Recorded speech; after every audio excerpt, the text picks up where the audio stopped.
Hi every one, ஒரு important update. IBPS clerk வந்து பார்த்தீங்கன்னா அப்ளை பண்ணுறதுக்கு 28 லாஸ்ட் டேட், ஒரு 7 days எக்ஸ்டெண்ட் பண்ணியிருந்தாங்க. 28 முடிய போகுது.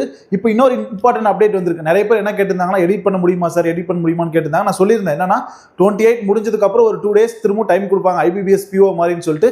எஸ், அதே மாதிரி டைம் கொடுத்துருக்காங்க. செப்டம்பர் 2 செப்டம்பர் 3 வரைக்கும் நம்ம எடிட் பண்ணிக்கலாம். 2 அன்னைக்கு ஓப்பன் ஆகும். ஸோ யாருமே பேனிக் ஆக வேணாம். தப்பாக பண்ணியிருந்தீங்க அப்படின்னா எடிட் ஆப்ஸ் நமக்கு ஓப்பன் ஆகும். ஒரு 200 rupees ஸ்பெண்ட் பண்ணி வந்து பார்த்தீங்க அப்படின்னா நீங்கள் எடிட் பண்ணிக்கலாம். சரியா, ஒரு 2 days மட்டும் வெயிட் பண்ணுங்க. லாஸ்ட் டைம் இருந்த மாதிரி தான் இருக்க போது. எடிட் வந்து பார்த்தீங்க அப்படின்னா பெரிய சேஞ்சஸ் இல்லை. நிறைய எடிட்லாம் நீங்கள் பண்ணிக்கலாம். சரியா, சென்டர் கூட சேஞ்ச் பண்ணிக்கலாம். நீங்கள் உங்களோட எக்ஸாம் சென்டருமே சேஞ்ச் பண்ணிக்கலாம். சரியா, ஸோ என்ன அப்படின்னா 1/8/2025 வந்து பார்த்தீங்கன்னா நோட்டிஃபிகேஷன் வந்துச்சு. அதோட ரிலேட்டட் தான் கொடுத்துருக்காங்க எல்லாமே. வேறு எந்த இதுவுமே இல்லை. ஒரு 200 ரூபாய் நீங்கள் எடிட் பண்ணுறதுக்காக மட்டும் பே பண்ணுற மாதிரி இருக்கும். 200 rupees. சரியா, ஸோ எடிட் பண்ணிக்கிறதுக்கான ஆப்ஷன் நமக்கு வந்து பார்த்தீங்கன்னா கிடைச்சிருச்சு. இந்த அப்டேட்டை யூஸ் பண்ணிக்கோங்க. இது உங்கள் ஃப்ரெண்டுக்குமே யாராவது மிஸ்டேக் பண்ணியிருந்தவங்களுக்கு ஷேர் பண்ணிக்கோங்க. அதே மாதிரி இப்போ தான் எக்ஸாமுக்கு படிக்க ஸ்டார்ட் பண்ணுறீங்க அப்படின்னா நம்மளோட 2.3 வந்து பார்த்தீங்க அப்படின்னா நாளையிலேருந்து கிளாஸ் ஸ்டார்ட் ஆக போகுது.